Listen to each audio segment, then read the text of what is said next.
안녕하세요. 체스판에는 체스말 대신 국가가 있고 각 국가는 게임 전체에 영향을 미치는 움직임을 한다고 상상해 보세요. 먼저 세계를 국가들이 경쟁자이자 고객인 분주한 시장으로 상상해 봅시다. 최근에는 상황이 약간 긴장되고 있습니다. 러시아와 우크라이나에 대해 들어보셨을 겁니다. 두 주요 시장 플레이어 간의 분쟁이라고 생각하시면 됩니다. 두 나라만의 문제가 아니라 다른 모든 나라에도 영향을 미칩니다. 그리고 새롭고 야심찬 상점이 문을 열고 전체 시장 역학 관계를 바꾸는 것처럼 점점 더 강해지고 영향력이 커지고 있는 중국도 있습니다. 중동에서는 오랜 기간 지속된 시장 분쟁이 때때로 잠잠해지지만 결코 사라지지 않는 것과 같습니다. 이러한 모든 상황은 도미노와 같아서 한 개가 쓰러지면 연쇄 반응이 시작됩니다. 이제 우리의 주요 관심사인 한국을 확대해 보겠습니다. 한국이 이 시장에서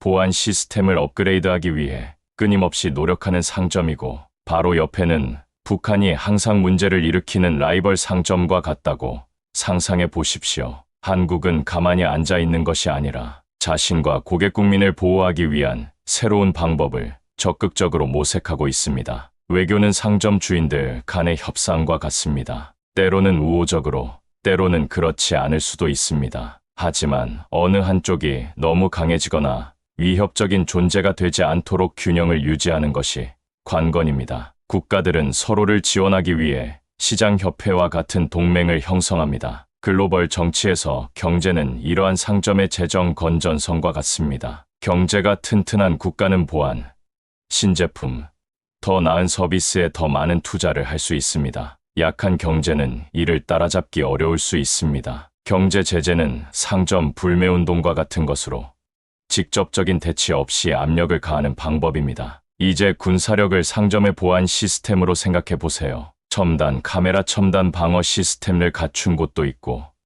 강력한 자물쇠, 즉 전통적인 군사력에 의존하는 곳도 있습니다. 군사적 태세는 도둑을 막기 위해 새로운 보안 시스템을 과시하는 것과 같으며 다른 사람들에게 나는 나를 지킬 수 있으니 함부로 건드리지 마세요라고 말하는 방법입니다. 보안 분야에서의 기술은 모두가 채택하고 싶어하는 최신 트렌드와도 같습니다. 각국은 자국의 안보를 보장하기 위해 가장 최신의 멋진 장비를 도입하기 위해 경쟁하고 있습니다. 이러한 기술은 단순히 보여주기 위한 것이 아니라 실제로 국가의 안전에 큰 변화를 가져올 수 있습니다. 그렇다면 이 모든 것이 일반인인 우리에게는 어떤 의미가 있을까요? 글로벌 정치를 이해하면 국가 간 상호 작용 방식, 국가가 왜 그런 결정을 내리는지 등 더 큰 그림을 볼 수 있습니다. 마치 가게 주인이 가게를 개조하기로 결정한 이유나 길 건너편 가게에 더 친절하게 대하는 이유를 이해하는 것과 같습니다. 남한과 북한이 서로 옆집에 있는 두 가게처럼 사이가 좋지 않다고 상상해 보세요. 핵과 미사일 위협을 가진 북한은 끊임없이 불안감을 조성하는 이웃과 같은 존재입니다. 이러한 상황은 한국으로 하여금 최신 경보 시스템을 설치하는 상점처럼 창의적으로 사고하고 가장 진보된 보안 조치를 개발하도록 만들었습니다. 한국형 미사일 방어체계 KDM는 한국의 첨단 감시 카메라와 같은 역할을 합니다. 스마트 카메라가 움직임을 추적하는 것처럼 미사일이 날아오는 것을 감지하고 추적할 수 있도록 설계되었습니다. 이 시스템은 한국이 다가오는 위협을 보고 대비할 수 있는 능력을 제공하기 때문에 매우 중요합니다. 한국형 아이언 도멜디엔 들어오는 위협에 대한 첨단 잠금 시스템과 같은 한국 방어의 또 다른 계층입니다. 낮은 고도에서 미사일을 요격하도록 설계되어 보다 즉각적인 위험에 대한 중요한 방패가 됩니다. 도둑이 들어오는 것을 바로 막을 수 있는 보안 게이트라고 생각하면 됩니다. 흥미로운 점은 한국의 아이언 돔이 유명한 이스라엘의 아이언 돔보다 훨씬 더 발전했다는 것입니다. 대구경 레이더 미사일부터 마하 24에서 마하 30의 속도로 이동하는 초고속 위협에 이르기까지 다양한 문제를 처리할 수 있는 최신형 보안 시스템을 갖춘 것과 같습니다. 이는 시중의 그 어떤 보안 시스템보다 빠르게 위협을 탐지하고 대응할 수 있는 보안 시스템을 갖추는 것과 같습니다. 이제 새로운 레이저 대전차 무기에 대해 이야기해 보겠습니다. 이것은 가게 주인이 가게를 보호할 수 있는 미래형 도구를 얻는 것과 같습니다. 이 무기는 북한의 탄도미사일을 격추할 수 있는 한국 국방의 획기적인 업그레이드입니다. 이 기술은 마치 영화 스타워즈에 나올 법한 첨단 기술입니다. 한국은 2024년까지 방공 부대에 이 레이저 무기를 장착할 계획이며 이는 방위 게임에서 앞서 나가겠다는 의지를 보여줍니다. 이 레이저 무기의 다용도성 또한 주목할 만합니다. 단순히 보여주기 위한 것이 아니라 드론 및 무인 방공 작전에 매우 유용합니다. 지상에서 발생하는 문제부터 공중에서 발생하는 문제까지 다양한 종류의 위협을 처리할 수 있는 다목적 도구라고 생각하면 됩니다. 또 다른 흥미로운 발전은 아지 레이저 방공망입니다. 중국산 공격 헬기의 위협에 대응하기 위해 특별히 설계된 이 시스템은 특정 문제에 대한 맞춤형 보안 솔루션과 같습니다. 이 시스템은 모든 위협에 대비하는 것이 아니라 가장 가능성이 높은 위협에 집중하는 한국의 전략적 사고를 반영합니다. 이러한 모든 혁신은 다층 방공 체계를 강화하기 위한 한국의 광범위한 전략의 일환입니다. 이는 단순히 하나의 도구나 기술에 관한 것이 아니라 완전한 방어 세트를 준비하는 것입니다. 여기에는 레일건, 상승 단계 요격 미사일, 방공, 벙커 등이 포함되며 특히 서울과 같은 도심 지역에서는 더욱 그렇습니다. 정문부터 뒷문까지 가능한 모든 보안 수단을 갖춘 상점과 같습니다. 레이저를 이용한 최신 무기가 전시된 첨단 기술 매장에 들어섰다고 상상해 보세요. 이것이 바로 대한민국이 뛰어들고 있는 혁신의 세계입니다. 레이저 무기는 더 이상 공상 과학 소설에 나오는 개념이 아니라 현실이며 군사 방어의 판도를 바꾸고 있습니다. 한국의 레이저 대전차 무기 개발은 업계의 표준을 바꾸는 혁신적인 제품을 공개하는 것과 같습니다. 마치 스마트폰이 처음 등장해 통신 방식을 획기적으로 바꾼 것과 비슷합니다. 이 레이저 무기는 대한민국이 우리는 단순히 따라잡는 것이 아니라 선도하고 있다고 말하는 방식입니다. 미사일은 기술 분야의 대규모 사이버 공격과 마찬가지로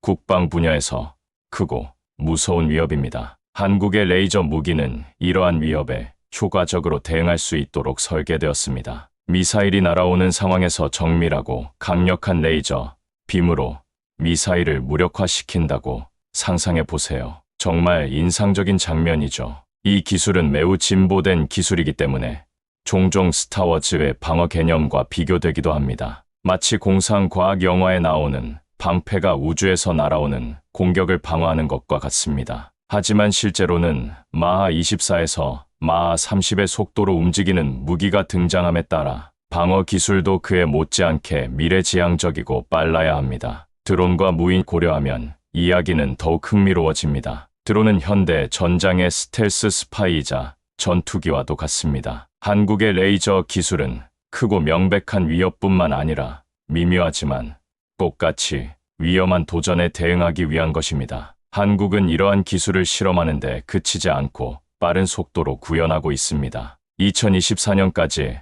방공부대가 레이저 무기를 완전히 갖추도록 할 계획입니다. 이는 마치 한 기술 기업이 시제품에서 본격적인 생산에 이르는 과정을 기록적으로 단축하는 것과 같습니다. 이러한 기술의 영향력은 한국을 넘어 전 세계에 미치고 있습니다. 전 세계 국방의 새로운 기준을 제시하고 있습니다. 다른 국가들도 이를 지켜보며 우리도 한 단계 더 발전해야 한다고 생각하고 있습니다. 이는 전 세계 군사 전략을 재편하는 파급 효과를 불러일으키고 있습니다. 막강한 힘에는 막중한 책임이 따릅니다. 레이저 윤리적, 전략적 문제도 제기합니다. 여느 획기적인 기술과 마찬가지로 규칙과 규정을 다시 생각하게 만듭니다. 어떻게 하면 책임감 있게 사용할 수 있을까요? 새로운 참여 규칙은 무엇인가요? 이러한 질문은 우리가 새로운 시대를 맞이하면서 답을 찾아야 하는 중요한 질문입니다. 하늘이 새로운 기술로 끊임없이 변화하는 역동적인 전장이라고 상상해 보세요. 드론, 스텔스 전투기, 고속 미사일로 인해 하늘은 경계와 첨단 기술이 중요한 영역으로 변모했습니다. 주변국의 위협에 직면하고 영공을 보호해야 하는 대한민국은 새로운 위협에 대응하기 위해 끊임없이 시스템을 업그레이드하는 보안 기업과 같습니다. 아지 레이저 방공망은 특히 첨단 공격 헬기로부터의 새로운 공중 위협에 대한 대한민국의 해답입니다. 이는 정교한 적에 대응하기 위해 특별히 설계된 최첨단 대공 시스템을 갖춘 것과 같습니다. AJ 시스템은 오래된 보안 시스템을 최신 기술로 업데이트하는 것과 마찬가지로 방공 현대화의 중요한 단계입니다. 고속 공중 위협은 보안에 있어 눈에 보이지 않을 정도로 빠른 속도로 다가오는 도전과도 같습니다. 스텔스 드론부터 극초음속 미사일까지 다양한 위협이 존재합니다. 대한민국의 방공혁신은 이러한 위협을 신속하고 효율적으로 탐지하고 무력화하는 데 초점을 맞추고 있습니다. 침입자를 탐지할 뿐만 아니라 침입자가 탐지, 사실을 인지하기 전에 대응할 수 있는 보안 시스템을 갖추는 것과 비슷합니다. 한국의 영공방어에 대한 접근 방식은 보호 수준이 다른 잘 계획된 보안 프로토콜과 같이 다층적입니다. 이 시스템에는 전자기력으로 표적을 격추할 수 있는 레일건과 하늘로 올라가는 위협을 타격하도록 설계된 상승 단계 요격 미사일이 포함됩니다. 첨단 카메라, 모션 센서, 신속한 대응이 가능한 보안팀이 모두 협력하여 시설을 보호한다고 생각하면 됩니다. 도시 지역, 특히 서울에서는 방공의 중요성이 더욱 커집니다. 방공 벙커와 기타 시설은 도시 곳곳에 전략적으로 배치되어 있으며 마치 긴급 대응 부대가 즉각적으로 행동할 준비가 되어 있는 것처럼 보입니다. 목표는 도시 상공의 보호 거품을 형성하여 공중 위협으로부터 도시를 보호하는 것입니다. 첨단 레이더 및 탐지 시스템 없이는 어떤 방공 시스템도 완벽할 수 없습니다. 이들은 시스템의 눈과 귀와 같은 역할을 하며 하늘에서 잠재적인 위협을 지속적으로 스캔합니다. 대한민국은 첨단 레이더 기술에 대한 투자를 통해 보이지 않거나 탐지되지 않는 것은 없습니다. 다른 기술 분야와 마찬가지로 대한민국 영공 방어의 과제는 빠른 기술 발전을 따라잡는 것입니다. 하나의 제품이 출시되자마자 다음 혁신 제품이 등장하는 기술 업계와 마찬가지로 방산 분야는 끝없는 경쟁을 벌이고 있습니다. 이처럼 급변하는 환경에서 방공 시스템을 지속적으로 업데이트하고 발전시키기 위한 대한민국의 노력은 매우 중요합니다. 기술은 그것을 운용하는 사람만큼만 우수합니다. 따라서 대한민국은 이러한 새로운 시스템에 대한 인력 교육에 중점을 두고 있습니다. 마치 기술 기업이 새로운 소프트웨어를 개발하는 것뿐만 아니라 직원들이 이를 사용할 수 있는 전문가가 되도록 하는 것과 같습니다. 수중은 스텔스성과 기술적 우위가 핵심인 독특한 전장입니다. 잠수함은 수중 체스 말과 같아서 자신의 위치를 드러내지 않으면서도 유리한 고지를 점하기 위해 신중하게 계산된 움직임을 취해야 합니다. 한국은 잠수함의 전략적 중요성을 인식하고 첨단 잠수함 기술에 막대한 투자를 하고 있습니다. 한국의 해양 혁신의 대명사인 하나오션은 이러한 발전의 선두에 서 있습니다. 단순히 잠수함을 건조하는 데 그치지 않고 잠수함이 할 수 있는 일을 재정의하고 있습니다. 하나오션은 앱이나 기기 대신 최첨단 수중 선박을 만드는 기술 스타트업이라고 생각하면 됩니다. 가장 흥미로운 개발 중 하나는 리튬이온 배터리와 공기 독립 추진 AIP 연료 전지를 결합한 하이브리드 추진 시스템입니다. 이 기술은 효율적이고 강력하며 환경 친화적인 최신 전기차와 유사합니다. 이를 통해 잠수함은 더 오래 잠수할 수 있고 더 조용하게 운항할 수 있어 탐지가 어렵습니다. 마치 한번 충전으로 더 멀리 갈 수 있고 소리도 나지 않는 전기차를 타는 것과 같습니다.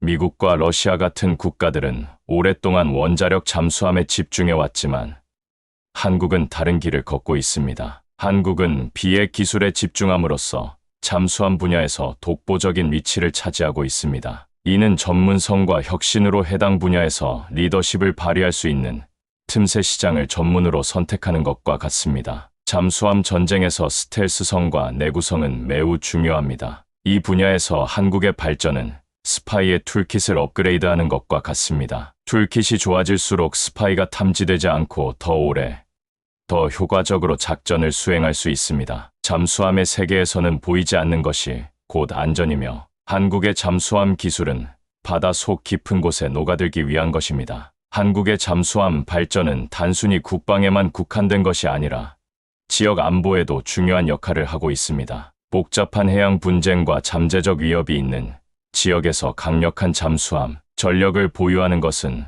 숨은 에이스가 있는 것과 같습니다. 잠수함은 억지력이자 보호자이며 기술력의 상징입니다. 하나오션의 혁신은 세계 무대에서 주목받고 있습니다. 최근 미국 필리조 조선 인수는 한국의 글로벌 방산 조선 시장 진출을 알리는 의미 있는 행보입니다. 국내 기업이 세계로 진출하여 전문성과 혁신성을 더 많은 고객에게 제공하는 것과 같습니다. 잠수함 기술은 끊임없이 진화하고 있으며 새로운 도전과 기회가 등장하고 있습니다. 대한민국은 이 분야의 선두를 유지하기 위해 끊임없이 새로운 기술을 연구, 개발, 테스트하고 있습니다. 이는 기술 업계의 끊임없는 혁신 추구와 마찬가지로 현재 진행형인 여정입니다. 한국의 통일은 다면적이고 미묘한 문제입니다. 마치 오랫동안 헤어져 있던 두 형제가 재결합을 고려하는 것과 같으며 공유된 역사도 있지만 시간이 지남에 따라 형성된 상당한 차이점도 있습니다. 이 과정에는 정치, 군사적 고려 사항뿐만 아니라 경제, 문화, 사회적 측면도 포함됩니다. 한 가지 잠재적인 경로는 한국 주도의 통일입니다. 이 시나리오는 더 크고 번영하는 형제가 다른 형제에게 손을 내미는 것에 비유할 수 있습니다. 이 시나리오에서는 한국 정부가 주도권을 쥐고 경제적 인센티브와 안보 보장을 제공할 수 있습니다. 그러나 이러한 접근 방식은 북한의 군사 능력과 정치 구조에 대한 신중한 관리가 필요합니다. 이와는 대조적으로 북한 주도의 통일은 가능성은 낮지만 여전히 가능한 시나리오입니다. 이는 북한 정권이 어떻게든 남한에 대한 통제권을 확보하는 것을 의미합니다. 이는 한반도뿐만 아니라 지역 전체의 불확실성과 위험으로 가득 찬 길입니다. 또 다른 가능성은 남북한이 하나의 국가, 정부 아래에서 어느 정도의 자치권을 유지하는 연방제를 만드는 것입니다. 이는 두 회사가 합병하되 각자의 브랜드와 운영 방식을 유지하는 것과 같습니다. 이 체제는 엄청난 타협이 필요한데 현재의 정치 환경을 고려할 때 쉽지 않은 일입니다. 남한에 의한 부분 점령은 남한이 북한의 일부를 점진적으로 체제 안으로 통합하는 시나리오입니다. 이는 경제적 참여와 점진적인 사회 통합을 통해 이루어질 수 있습니다. 이는 한 기업이 파트너십과 협업을 통해 경쟁사에 대한 영향력을 서서히 확대하는 것과 비슷합니다. 연변 지역의 흡수는 독특한 시나리오를 제시합니다. 중국 내 조선족 자치주인 연변은 통일 시나리오에서 완충지대 또는 과도기적 지역으로서 역할을 할 수 있습니다. 여기에는 남북한뿐만 아니라 중국도 포함될 수 있으며 이는 또 다른 복잡성을 더할 수 있습니다. 각 통일 시나리오에는 고유한 도전 과제가 있습니다. 경제적 격차, 정치적 이념, 군사적 고려 사항, 국제적 영향 등을 고려해야 합니다. 통일은 모든 조각이 완벽하게 맞아떨어져야 하는 퍼즐과 같으며 그렇게 된다 해도 그 그림은 복잡하고 전례가 없는 것이 될 것입니다. 미국, 중국, 러시아 등 주요 강대국을 포함한 국제사회는 모든 통일 시나리오에서 중요한 역할을 할 것입니다. 이들의 이해관계, 영향력, 행동은 통일 과정을 촉진하거나 방해할 수 있습니다. 마치 주요 비즈니스 거래의 이해관계자 그룹이 각자의 이해관계와 우려를 가지고 있는 것과 같습니다. 마무리하면서 희망적이면서도 신중한 전망을 유지하는 것이 중요합니다. 한국의 통일은 다른 중요한 변화와 마찬가지로 평화와 발전의 기회를 가져다 주기도 하지만 위험과 불확실성을 동반하기도 합니다. 통일로 가는 길은 한국 국민들만의 여정이 아니라 이해와 인내, 협력이 필요한 전 세계적인 노력입니다.